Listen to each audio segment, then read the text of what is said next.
이렇게 또 오늘 아침 말씀이신 하나님 함께 묵상할 수 있음이 우리에게 기쁨 되는 줄 믿습니다. 오늘 하나님 말씀 함께 긴 구절을 읽으셨는데요. 오늘 순서에 따라서 주기도문 이제 5번째 간구 같이 말씀 나누고자 합니다. 5번째 간구 그것도 길어요, 그죠? 우리가 우리에게 죄 지은 자를 사하여 준 것 같이 우리 죄를 사하여 주옵시고에 대한 5번째 간구를 함께 묵상해 보고자 합니다. 먼저 말씀드릴 게 원어적으로 보면요, 죄를 용서하여 주시옵고에 대한 이야기인데, 사실은 원어적으로 보면 죄가 채무, 빚에 대한 이야기로 되어 있어요. 그래서 내가 나에게 빚진 자를 빚을 탕감해 준 것 같이 내 빚을 탕감해 주옵소서, 이렇게 해석이 되거든요.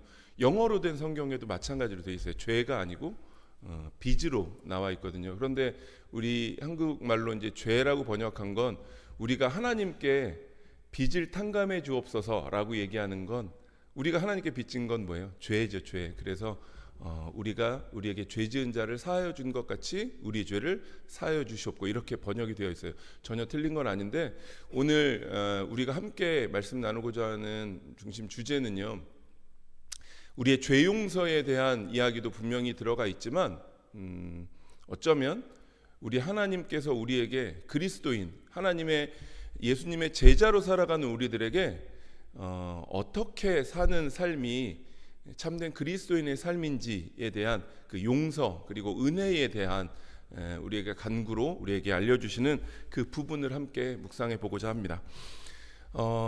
질문을 하나 드릴까요? 용서하는 거 쉬우세요? 살면서 용서를 많이 해보셨나요? 용서가 쉽냐라는 질문을 드리면 아마 마음속에 두 가지 대답이 있을 것 같아요. 어떤 잘못을 했느냐에 따라서 달라지죠, 그죠?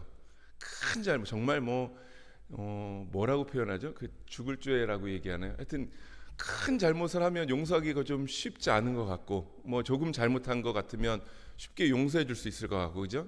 어떤 잘못을 했느냐에 따라서 달라질 수 있고요. 또 하나는 누가 잘못했느냐에 따라서 달라질 수 있어요, 그죠? 내가 진짜 좋아하는 사람, 용서가 쉬운 사람이 있잖아요. 근데 정말 요만큼만 잘못해도 정말 쳐다보기도 싫은 사람도 있을 수 있죠. 그러니까 누가 잘못했느냐에 따라서 용서가 쉬울 수도 있고 그렇지 않을 수도 있어요. 그런데 하나님께서는 성경을 통하여서 무조건 용서하라고 말씀을 하시거든요. 큰 잘못이건 작은 잘못이건 누가 잘못했건 간에 용서하라고 말씀하세요. 제가 성경 한 2구절 정도 읽어드리도록 하겠습니다. 오늘 우리가 읽은, 우리 눈으로 한번 보실까요? 마태복음 18장 35절 말씀이죠. 우리가 읽은 본문 맨 마지막 절입니다. 너희가 각각 마음으로부터 형제를 용서하지 아니하면 나의 하늘 아버지께서도 너희에게 이와 같이 하시리라. 또 우리가 계속 지금 살펴보고 있는 그 주기도문 마태복음 6장 9절에서 13절까지 말씀 딱 끝나고 나서 14절부터 있는 말씀에 이렇게 나와 있어요. 제가 읽어드릴게요. 마태복음 6장 14절 15절 말씀입니다. 너희가 사람의 잘못을 용서하면 너희 하늘 아버지께서도 너희 잘못을 용서하시려니와 너희가 사람의 잘못을 용서하지 아니하면 너희 아버지께서도 너희 잘못을 용서하지 아니하시리라 라고 말씀하고 계시죠. 특히나 우리 신약 성경의 사복음서에 예수님께서 직접 하신 말씀에 형제를 용서하라라는 말씀이 마태, 마가, 누가, 요한복음에 다 나오고 있고요. 또 사도 바울 선생님이 예수님의 그 가르침을 전하면서도 무조건 용서하라라고 말씀하고 계세요. 우리는 그 말씀을 순종해야겠죠, 그죠? 용서해야 돼요. 그런데 인간으로서 누군가를 용서하는 건 사실은 쉽지 않아요. 그럼에도 우리에게 용서하라라고 얘기하신 건 그 가르침을 따를 수 있는 그 어떤 것들을 우리에게 오늘 말씀해 주십니다. 그런데 오늘 제가 지금 읽었던 그 말씀들 한번 잘 생각해 보시면, 우리가 오늘 보는 우리가 우리에게 죄 지은 자를 사하여 준 것 같이 우리 죄를 사하여 주시옵고, 이 구조도 그렇고요. 앞에 제가 지금 읽어드렸던 마태복음의 구조도 마찬가지고요. 우리가 잘못 오해하는 경우들이 있어요. 왜냐하면 말씀에 이렇게 말씀을 하시죠. 형제의 죄를 용서하면 우리의 죄를 용서해 주겠다, 이렇게 말씀하고 계시잖아요. 또 우리 지금 주기도문 고백처럼 우리가 우리의 죄를 사하여 준 것 같이, 우리에게 죄 지은 자를 사하여 준 것 같이 우리 죄를 사하여 주옵시고, 마치 예수님, 제가 이 사람의 죄를 용서해 줄 테니까 제 죄를 용서해 주세요, 이렇게 마치 거래하는 것 같은, 예수님과 죄 용서를 가지고 거래하는 것 같은 문장으로 받아들여져서 우리의 죄 용서를 위해서 우리가 어떤 남을 용서해 줘야 될 것 같은, 이렇게 가르침을 주신 건 아니겠죠, 그죠? 우리의 죄는 어떻게 용서받을 수 있어요? 우리의 죄 용서는 오직 은혜로, 오직 믿음으로, 그죠? 오직 은혜와 오직 믿음으로 우리는 죄 용서를 받을 수 있는데, 지금 그러면 이 우리가 읽은 구절들은 우리가 알고 있는 것과 다르잖아요. 가르침과 다르잖아요. 그렇지 않다라는 것들을 먼저 말씀드리고 함께 말씀을 살펴봤으면 좋겠습니다. 오늘 우리 본문이 긴데요, 다들 잘 아시는 말씀이잖아요. 한번 이렇게 좀 꼼꼼히 보면서 살펴봤으면 좋겠습니다. 오늘 마태복음 18장 23절부터 같이 읽으셨는데요, 그 위에 두 절 위에 21절 위에 제목이 조그맣게 써져 있죠. 용서할 줄 모르는 종의 비유라고 되어 있어요. 그 바로 밑에 21절 22절에 보면 베드로가 얼마큼 예수님 제가 그럼 용서해야 될까요? 이렇게 얘기하고 있는데요, 이 마태복음 18장은요 1절부터 35절까지의 말씀이 마태복음에 나와 있는 예수님의 총 5번의 설교가 나오거든요. 예수님께서 얘기하시는 5번의 강화라고 얘기하는, 강의하듯이 우리에게 알려주시는 이야기 중에 4번째 이야기예요. 예수님의 4번째 설교고요. 마태복음은 여러분들 아시는 것처럼 마태복음 전체의 주제가 하나님 나라에 대한 예수님의 가르침이거든요. 그러면 지금 여기는 예수님께서 하나님 나라에 대한 4번째 설교라고 생각하시면 되고요. 4번째 설교의 맨 마지막 부분에 하나님 나라에 살아가는 백성들의 자세, 하나님 나라 천국 백성의 삶의 자세에 대한 것들을, 용서라는 것들을 가지고 말씀해 주시고 계시는 걸 우리 알 수 있습니다. 그 중에 우리 23절부터 35절까지 예수님의 그 비유로 되어 있는 말씀들을 살펴볼 텐데, 총 3개의 장면이 등장을 해요. 3개의 씬으로 이게 구성이 되어 있어요. 첫 번째 씬은요, 천국은 그 종들과 결산하려던 어떤 임금과 같으니 23절부터 27절까지 등장하는 장면이지요. 10,000달란트 빚진 자가 나오죠. 주인에게 10,000달란트를 빚졌어요. 아마 많이 들어보셨잖아요. 10,000달란트가 얼마나 큰 돈인지. 제가 준비하면서 또 다시 한번 찾아봤어요. 한번 계산도 해봤거든요. 얼마쯤 되냐면요, 연봉 5천만 원으로 따졌을 때, 연봉이 지금 우리 시세로 따져서 연봉 5천만 원이라고 따졌을 때 26만 년치 월급이에요. 26만 년치 수입. 그러니까 26,000도 아니고 2,600도 아니고 26만 년을 우리가 모아야 연봉 5천만 원을 그냥 다 모아야 할 수 있는 돈. 그래서 우리 지금 돈으로 하면 13조 원 정도 돼요. 어마어마한 돈이죠. 10,000달란트는요. 그런데 그 빚을 진 자가, 주인에게 빚진 자가 25절에 보면 주인이 돈을 갚으라고 얘기를 했더니 갚을 것이 없는지라, 25절 이렇게 나와 있죠. 갚을 것이 없는지라 라고 나와 있는데요, 원어를 이렇게 보면 갚을 수가 없습니다 라고 되어 있어요. 갚을 수가 없습니다. 당연하죠. 13조 원이니까, 13조 원 정도 되니까 갚을 돈이 없습니다 보다는 갚을 수 없습니다, 나는 할 수 없습니다의 의미가 더 정확한 것 같아요. 그랬더니 주인이 뭐라고 얘기해요? 25절 뒤에 주인이 명하여 그 몸과 아내와 자식들과 모든 소유를 다 팔아 갚게 하라 라고 해야죠. 너무 이 악랄한 것처럼 보이지만 사실은 내 몸과 내가 가지고 있는 모든 것과 아내와 자식들을 다 팔아서 갚아라. 13조 원에 뭐 어느 정도 되겠어요? 아니요, 의미 없지요. 갚으라고 얘기를 했더니 이제 그 뒤에 26절 그 종의 리액션을 잘 보세요. 이 문장을 한번 잘 보세요. 26절에 그 종이 엎드려 절하며 이르되 내게 참으소서 다 갚으리이다. 얼만데요? 13조 원을 내가 다 갚겠습니다 하고 엎드려서 사정을 하죠. 그랬더니 27절에 놀라운 일이 벌어집니다. 그 종의 주인이 불쌍히 여겨 놓아 보내며 그 빚을 탕감하여 주었더니, 이게 그냥 지나갈 얘기가 아니고요. 13조 원의 빚을 지고 있었는데 그거 안 갚으면 생명이, 사실은 내 몸을 팔아서 내 가족들과 아내와 모든 것들을 다 팔아서, 미치지 않겠지만 다 팔아서 지금 어떻게 해야 될 판인데 그냥 말 한마디로 13조 원이 탕감됐어요. 이걸 뭐라고 얘기해요? 은혜지요. 은혜.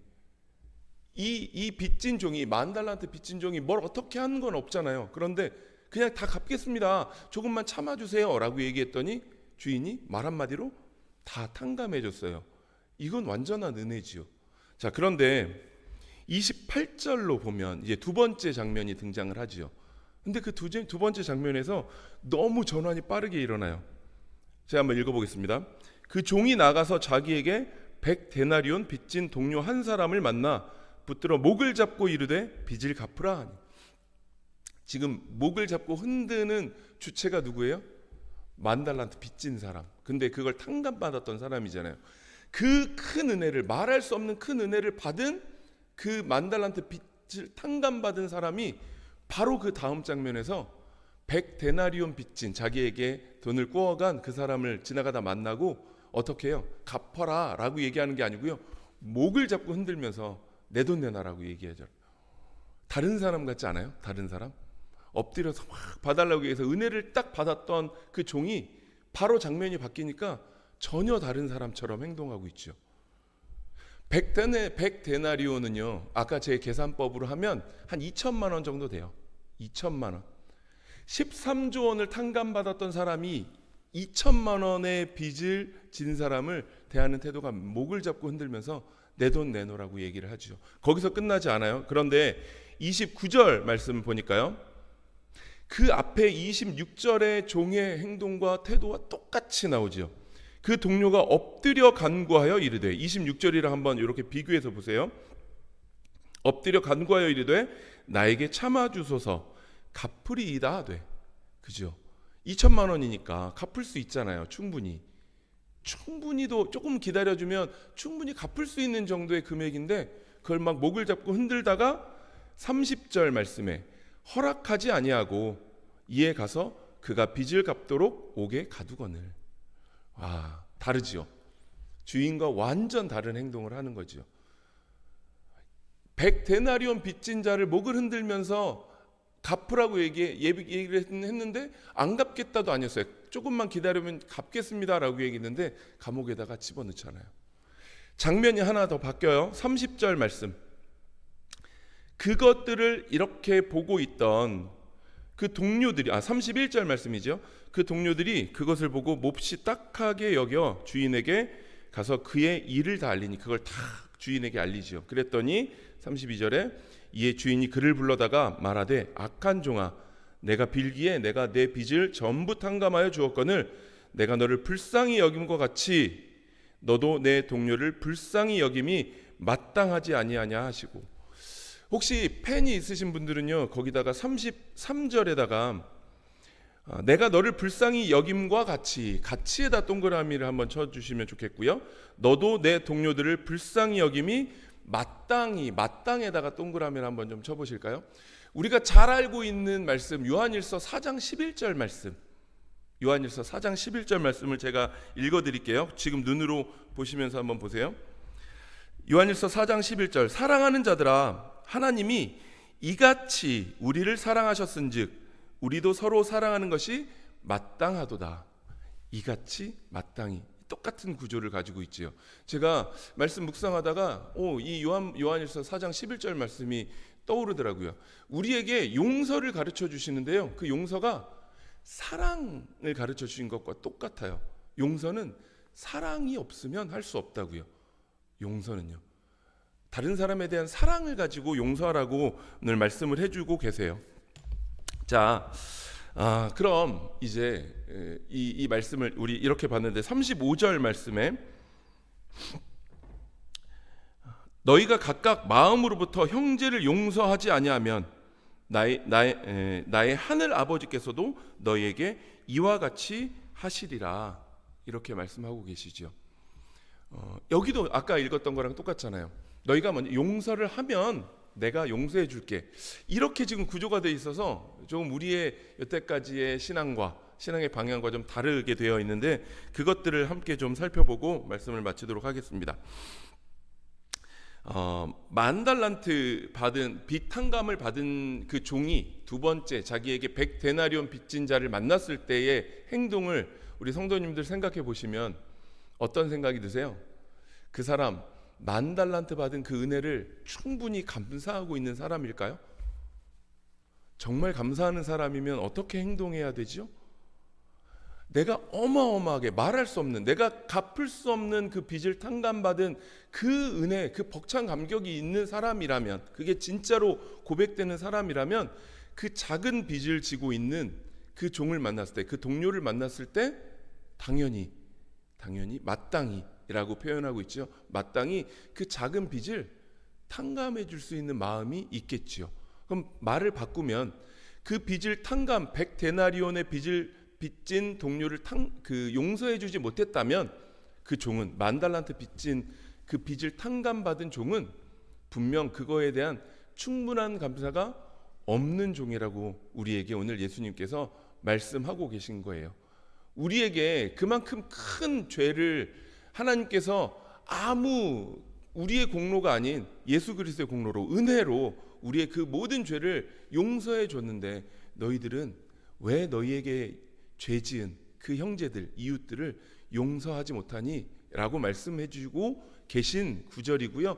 우리가 오늘 고백하는, 우리가 우리에게 죄 지은 자를 사하여 준 것 같이 우리의 죄를 사하여 주시옵고 라는 그 고백은 그 관점에서 우리가 고백하는 거다라고 보시면 좋겠어요. 우리 이렇게 한번 좀 생각해 보시면 어떨까 싶어요. 오늘 우리가 묵상한 이 마태복음 18장의 내용들을 가지고 주기도문의 5번째 간구를 이렇게 한번 좀 보시면 좋겠어요. 마치 우리가 지금 주기도문 5번째 간구하는 그 간구의 앞뒤로 생략된 부분이 있다라고 생각했어요. 한번 제가 읽어드릴 테니까 한번 보세요. 우리가 우리에게 죄 지은 자를 사하여 준 것 같이 우리 죄를 사하여 주시옵고, 그 앞에 어떤 얘기가 들어가냐면, 우리가 우리에게 죄 지은 자를 주님, 나의 빚을 탕감받은 그 은혜를 진정으로 고백하여서 나에게 100데나리온 빚진 자의 빚을 기꺼이 용서하게 해주시옵소서, 이렇게 되는 거죠. 그러니까 우리의 죄를 사하여 주시옵고 라고 얘기하는 그 앞에 내가 주님께 더 큰 은혜를 받았습니다, 그것 때문에 내가 다른 사람의 죄를 용서하게 하여 주시옵소서의 간구이고요. 그 뒤에 우리 죄를 사하여 주시옵고, 그 다음에요, 그러니까 저도 역시 주님께서 저를 용서해 주셨지만, 제 죄를 다 용서해 주셨지만 저는 살면서 또 죄를 지을 수밖에 없습니다. 그렇지만 주님의 은혜로 그 죄를 또 용서해 주시겠지요. 그러니까 저도 주님께서 용서해 주셨던 것처럼 제 주변 이웃 형제들에게 그렇게 용서하며 살겠습니다. 앞뒤로 생략된 그 고백이 있다라고 말씀이 묵상이 되었어요. 우리에게 그리스도인으로서 어떤 모습으로 살아가야 되는지에 대해서 이 5번째 간구를 통해서 우리에게 말씀해 주고 계시고요. 우리는 그것들을 고백하면서 그렇게 살게 해달라고 우리 주님 앞에, 우리의 죄는 주님께 용서를 다 받았고요. 또 우리가 짓는 죄들, 앞으로 살아가면서 성화되는 그런 삶으로 살아가면서 짓는 모든 죄도 우리의 간구함에 하나님께서 분명 다 용서해 주시겠다라고 말씀해 주셨고요. 그럼에도 불구하고 우리는 우리에게 죄 지은 자를 예수님의 마음으로 우리가 용서하지 못하고 살아가는 우리들의 모습을 우리 주님 앞에, 하나님 그렇게 살아가는 모습 말고 우리 하나님께서 우리에게 용서해 주신 것처럼 우리의 죄를 우리에게 죄 지은 자들을 용서하며 살아가게 주님 도와주시옵소서의 간구가 5번째 간구라고 우리가 묵상하시면 더 좋을 것 같습니다. 말씀을 마무리하도록 하겠습니다. 제가 에베소서 4장 32절 말씀 한 번 더 읽어드리도록 하겠습니다. 에베소서 4장 32절 말씀입니다. 서로 용서하기를 하나님이 그리스도 안에서 너희를 용서하심과 같이 하라 라고 얘기하고 계세요. 용서에 대해서 그냥 막무가내로 하는 게 아니고 그리스도 안에서 너희를 용서하심과 같이 우리는 우리의 이웃들, 우리의 형제 자매들을 용서할 수 있습니다. 아멘. 우리 믿는 성도들은 1만 달란트 빚을 탕감받은 사람들처럼 아무 공로 없이, 우리의 어떠함 때문이 아닌 아무 공로 없이 하나님의 무한하신 사랑을 오직 은혜로 받은 사람임을 고백하시는 우리 성도님들 되셨으면 좋겠습니다. 갚을 수 없는 그 사랑, 말로 표현할 수 없는 그 사랑을 받은 우리가 그 은혜가 정말 너무 큰, 우리 아까 제가 13조라고 말씀드렸는데 정말 상상할 수 없는 돈이지요. 그 어마어마한 26년치의 연봉이라고 얘기했던 그 큰 은혜를 우리가 진심으로 고백한다면 우리 주변에 믿는 사람들 혹은 믿지 않는 사람이라 할지라도 구별하지 않고 모두에게 너그럽게 대해주고 좀 믿는 사람들이 손해보면서 살아가는 그 모습이 우리에게 바라시는 모습이지 않을까라는 생각을 해봤습니다. 믿는 사람들이 더 야박하게 그렇게 사는 게 아니고 우리에게 주신 그 큰 은혜를 고백할 때에 우리의 삶이 조금 더 너그러워지고 그 너그러운 삶을 통하여서 입으로 말씀으로 전하는 복음이 아닌 우리의 삶으로 우리 하나님의 사랑을 나타내는 참된 그리스도인의 삶으로 살아가는 것들을 오늘 우리에게 말씀해 주시는 그 말씀이라고 생각이 됩니다. 주기도문의 5번째 간구인 우리가 우리에게 죄 지은 자를 사하여 준 것 같이 우리의 죄를 사하여 주시옵고를 고백할 때마다 하나님께 받은 그 감당할 수 없는 크신 은혜를 생각하며 또 삶으로 하나님의 사랑을 세상을 향해 나타내기를 다짐하는 우리 좋은교회 성도 여러분, 그리고 이 땅의 모든 보편교회 성도들 되시길 주님의 이름으로 축복합니다. 아멘. 함께 말씀 생각하시며 기도하시겠습니다. 은혜가 풍성하신 우리 아버지 하나님, 오늘 이 아침 우리에게 하나님께서 베푸신 구원의 은혜를 묵상하게 하심에 감사드립니다. 아무 공로 없이 그 크신 은혜를 받은 주의 자녀로서 우리에게 잘못한 이웃을 하나님의 사랑으로 용서하게 하시고 사랑으로 감싸 안는 참된 믿음의 사람들 되도록 인도하여 주시옵소서. 늘 우리를 사랑하시는 하나님의 이 같은 큰 사랑으로 우리 이웃에게 마땅히 사랑하는 우리 되게 하시옵소서. 감사드리며 이 모든 기도 오늘도 우리 안에 살아 역사하시는 예수 그리스도의 이름으로 올려드립니다. 아멘.